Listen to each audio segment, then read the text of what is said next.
ब्राह्मणवादी मीडिया ने इन बातों को समाज में उछाला तो काफी सारे बहुजन लोगों को भी ऐसा ही लगने लगा कि हाँ, बात तो सही है मीडिया। नमस्कार मेरे बहुजन साथियों, सबसे पहले हम आपसे माफी चाहते हैं कि हम पिछले 1 महीने से कोई वीडियो नहीं डाल पाए, लेकिन आगे से हम रेगुलर रहने की कोशिश करेंगे। आप लोग भी साथ देना हमारा चैनल को लाइक सब्सक्राइब करके। आज हम बात करने जा रहे हैं ऐसे सवाल की जो सवाल देश के मीडिया ने जोर शोर से मायावती जी से पूछा और उस सवाल को उछाला गया मीडिया में ताकि बहुजन लहर को बदनाम किया जा सके। सवाल था कि मायावती जी ने यूपी में इतने बड़े बड़े पार्क और स्मारक स्थल क्यों बनवाए बहुजन नायकों के नाम पर। इनकी कोई जरूरत नहीं थी बहुजन समाज को। बहुजनों को तो शिक्षा और रोजगार चाहिए था। इन पत्थरों के स्मारकों पर पैसा क्यों बर्बाद किया गया। जब ब्राह्मणवादी मीडिया ने इन बातों को समाज में उछाला तो काफी सारे बहुजन लोगों को भी ऐसा ही लगने लगा कि हाँ, बात तो सही है मीडिया की और विरोधी नेताओं की भी कि पैसा तो बर्बाद किया गया है। अगर इस पैसे का इस्तेमाल शिक्षा, स्वास्थ्य और रोजगार पर किया जाता तो अच्छा रहता, ज्यादा अच्छा रहता, बेनिफिट देता बहुजन लोगों को।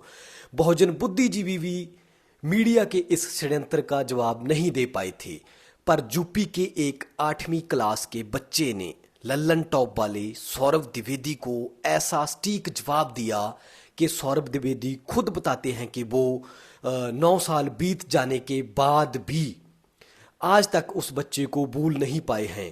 पहले सुनते हैं उस बच्चे का जवाब, फिर आगे बात करेंगे इस वीडियो और इस जवाब के बारे में। ये इल्जाम लगाते हैं कि उनके राज में पत्थर की मूर्तियां, पार्क ये ज्यादा बनते हैं, बाकी आम जनता के लिए काम नहीं होता है। बिल्कुल सर, अगर मैं बात करूं दलित वर्ग की, तो जो अपर कास्ट पीपल है, अगर मैं कुछ समय हिस्ट्री में जाऊं तो अपर कास्ट पीपल ने लोअर कास्ट पीपल पे बहुत ज्यादा जुल्म किया। तो उनके पास कोई ऐसी जगह नहीं थी जहां पर वो घूमने जा सके। उनके पास कोई ऐसे स्थान नहीं थे जहां पर वो ये कह सके कि हाँ, ये जगह मेरी है, मैं यहाँ पर अपनी मीटिंग कर सकता हूँ, यहाँ पर मैं खुली आजादी के साथ मैं यहाँ बैठ सकता हूँ। तो वो अगर पत्थर की मूर्तियां बनाई हैं, अगर वो पार्क बनाया है तो सिर्फ उन व्यक्तियों के लिए बनाया है। अगर उन्होंने मूर्तियां बनाई हैं तो सारी मूर्तियां नहीं बनाई हैं, उसमें हमारे सभी नेताओं की मूर्तियां बनाई हैं। तो सर मैं यही कहना चाहूंगा कि वो एक ऐसा स्थल बना दिया उन्होंने जहां पर हमारे लोग, हमारे पिछड़ी जाति के लोग वहां पर खड़े होकर, वहां पर बैठकर उन विचारों पर अपने विचार प्रस्तुत कर सकते हैं खुली आजादी के साथ। आपने सुना कि जिस बात का जवाब बहुजन बुद्धिजीवी नहीं दे पाए थे, उस बात का जवाब एक 8वीं कक्षा के बच्चे ने कितनी सरलता से दिया और जवाब इतना सटीक कि सामने वाला इसको काउंटर नहीं कर सकता। सार्वजनिक स्थलों के नाम पर दलितों के पास था भी क्या। इतिहास में मुगलों और हिंदू राजाओं के द्वारा बनवाए गए किले तो मिलते हैं, लेकिन बहुजनों के पास तो कोई एक किला, ना कोई महल, ना कोई पार्क, कुछ भी नहीं था। बहन कुमारी मायावती जी की दूरअंदेशी आप देख सकते हो कि जो काम बहन जी ने पार्क और बहुजन नायकों के स्मारक बनवा के किया है, इस काम को आने वाले 100 वर्ष तक, आने वाले 100 सालों तक बहुजन प्राइड के तौर पर देखा जाएगा।